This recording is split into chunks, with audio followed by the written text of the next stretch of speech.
ఆదాము నుండి అబ్రహాం వరకు 2000 సంవత్సరాలు, అబ్రహాము నుండి యేసుక్రీస్తు యొక్క జన్మ వరకు 2000 సంవత్సరాలు, యేసుక్రీస్తు యొక్క జన్మ నుంచి నేటి వరకు 2000 సంవత్సరాలు, మొత్తం కలిపి 2 + 2 మొత్తం ఏంటండి 6000 సంవత్సరాలు. బైబిల్ సెలవిస్తుంది, పేతురు రాసిన పత్రిక 3వ అధ్యాయము మనం చదివినటువంటి 8వ వచనంలో ఏముంది?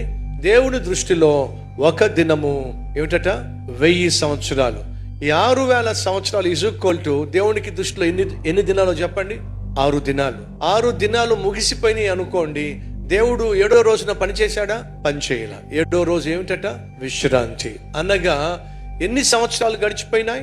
6000 సంవత్సరాలు, అనగా 6 దినములు గడిచిపోయినాయి. అంటే అర్థం తెలుసా? 6 రోజులు గడిచిపోయినాయి. టైం ఎంత అయిందో తెలుసా మీకు? 11 గంటల 59 నిమిషాల 59వ సెకండ్ మీద సెకండ్ ముళ్ళుంది. ఇంకొక సెకండ్ అయింది అనుకోండి, 7వ దినం వచ్చేస్తుంది. సహోదరులు సహోదరులు, చివరి గడియలో మనం ఉన్నాం. ఏ క్షణమైనా యేసుక్రీస్తు వచ్చేస్తాడు. కాబట్టి మనం సిద్ధంగా ఉండాలి. ఈ వాస్తవాన్ని మర్చిపోవద్దు.